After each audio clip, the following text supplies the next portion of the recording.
Okay, this is the book A Flock of Shoes. The story is by Sarah Tsiang and the art is by Quinn Lang. Let's begin. A Flock of Shoes. Abby loved her sandals. They were pink and brown with lime green trim.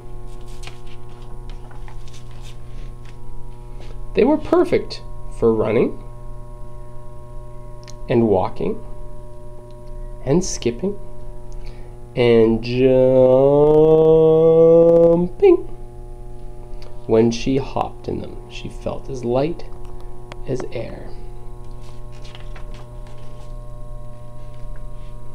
They made small heart tracks in the sand and followed her all around the beach.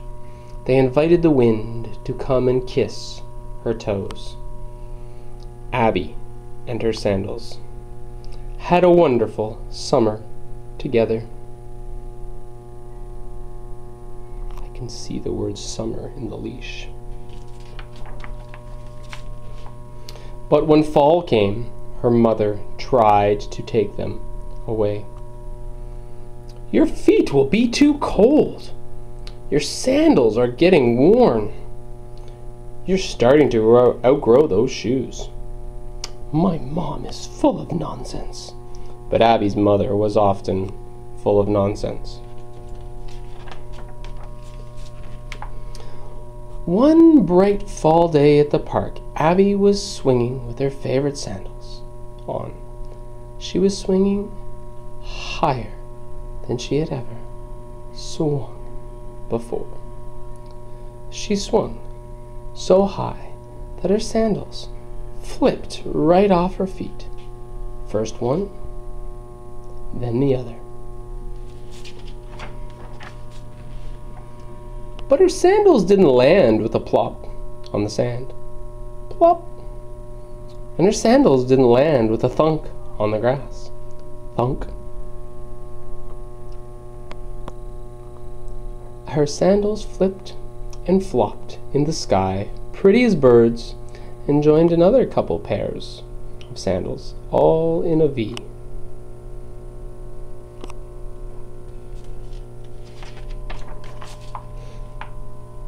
They were headed south. Abby had to walk home in her socks.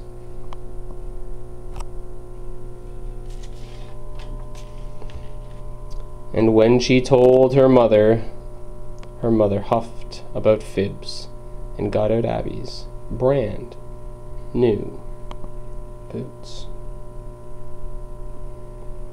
All winter long in her boots, Abby thought about her sandals.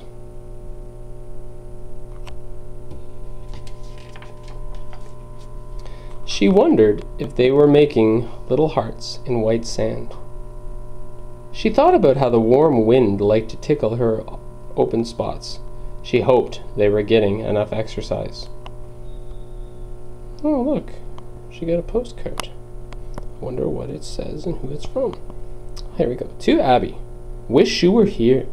The weather is warm, the sand is soft, but we still miss the tickle of your toes. They are playing volleyball. Another one. To Abby. Thought about your heels today. We miss you to the bottom of our souls. Ooh, and another one. To Abby. Our straps are aching to hug you again. It's like they're having a campfire, singing songs. Eventually, around February, Abby began to really love her boots. They were white and blue and had a lovely trim of purple that went all around the edges. They were great for stomping and running and kicking and climbing. They made squiggles and squares and tiny circle tracks in the snow. They followed her all throughout the white woods. They hugged her toes with their soft, fuzzy felt interior.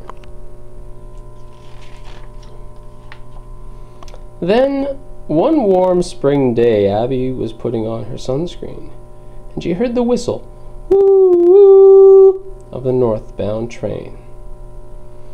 Her boots snapped to attention and were out the door before Abby could call to them. She ran after them in her bare feet. There's the train over there.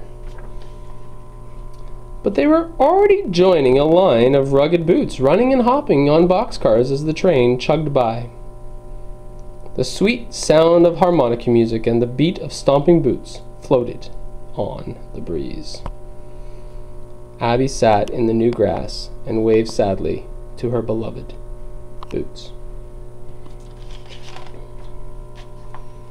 Until she heard the swish of flying sandals. They landed gracefully from the sky, parting from a large flock of shoes, and they were a glorious pink and brown with a lime green trim. They were rested and fat, grown just wide enough for Abby's feet.